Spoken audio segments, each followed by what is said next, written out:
মুহাম্মদ সাল্লাল্লাহু আলাইহি ওয়াসাল্লাম বলছে দাড়ি রাখো, এরা কাটে। বলছে টাকনুর উপরে প্যান্ট বড়, এরা নিচে পরে। এখন নায়কেরা দাড়ি রাখে, এরা দাড়ি রাখে। আল্লাহ তাআলা বলছে হালাল খাও, এরা সবসময় হারামের প্রতি ঝুঁকে থাকে। ইসলাম যত কিছু আদেশ করছে, মুসলমানদের বর্তমানে কাজ হয়ে গেছে সবকিছুর বিরুদ্ধাচরণ করা। ওয়াল্লাহি যদি শুকর খাওয়া হালাল হতো, কেউ শুকর খেত না, গরু খেত সবাই। যদি মদ খাওয়া হালাল হতো, এই মুসলমানরা মদের প্রতি এত আকৃষ্ট থাকতো না, সবাই পানের প্রতি থাকতো আকৃষ্ট। যদি সুদ আর ঘুষ খাওয়া হালাল হতো, তাহলে আজকের যে মুসলমান আমার চোখের সামনে আসি আমরা, আমার মনে হয় এরা কেউ সুদ আর ঘুষ খেত না।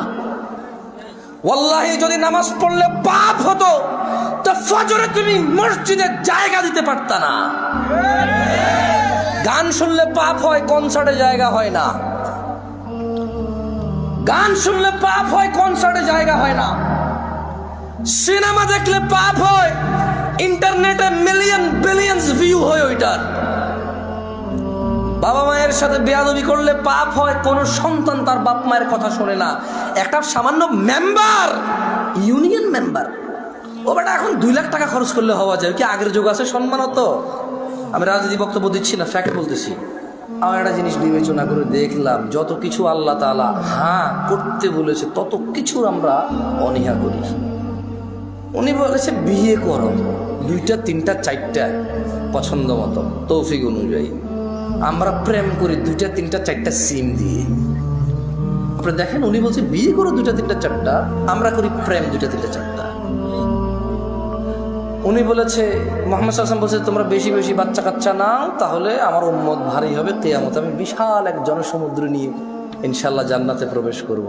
আমরা বলি একটা যথেষ্ট। কয়টা যথেষ্ট? একটা যথেষ্ট। উনি বলেছে বিয়ে করো রিজিক বাড়বে, আমরা বলি আগে চাকরি বাকরি এস্টাবলিশ হয় তারপরে বিয়ে। এভরিথিং উল্টা। উনি বলেছে মেয়েরা মোহর পাবে, আমরা নেই যৌতুক। তুমি দেখছো? একটু চিন্তা করে দেখো না। উনি বলছে দাড়ি রাখো, আমরা কাটি। উনি বলছে নখ কাটো, আমরা নখ এত লম্বা রাখি। তুমি বুঝতেছো না ভাই, আসলে এটা ও নখ রাখার শখ না, জাস্ট আল্লাহর বিরুদ্ধাচারণ করা, রাসূলের বিরুদ্ধাচারণ করাই হচ্ছে ওর উদ্দেশ্য। ওর জীবনের একটা এইম হয়ে গেছে।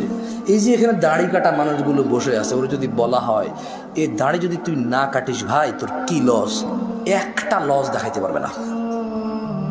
কয়টা লস দেখাইতে পারবে না? একটা সিঙ্গেল লস দেখাইতে পারবে না। ওর যদি সাইন্টিফিকলি ডাক্তার, আমি তো ডাক্তার না, তবে এখন সাইন্টিফিকলি ডাক্তাররা যে দাড়ি কাটার কতগুলা ক্ষতি, আমি একটা আর্টিকেল পড়তেছিলাম, 17টা ক্ষতি আছে দাড়ি কাটা। কয়টা ক্ষতি? এর মধ্যে হরমোন কমে যায়। কি কমে যায়? মানে বাচ্চা কাচ্চা হওয়ার চান্সেস কমে যাবে। কারণ দাড়ি থেকে নাকি, দাড়ি যেটা থেকে ওঠে, মানে দাড়ির যে গোড়াটা দেখছেন সাদা সাদা থাকে না, ওটা নাকি মানুষের হরমোন গ্রোথ ভালো রাখে, মানুষের স্কিন ডিজিজে অনেক হেল্প করে দাঁড়িয়ে। সুবহানাল্লাহ। আমরা তো এত কিছু মনে করে রাখি না, সুন্নাহ হিসেবে রাখি। আলহামদুলিল্লাহ। কি হিসেবে রাখি? হরমোন আর স্কিনের জন্য রাখি না, জান্নাতের জন্য রাখি। আল্লাহ কবুল করুন, আমিন।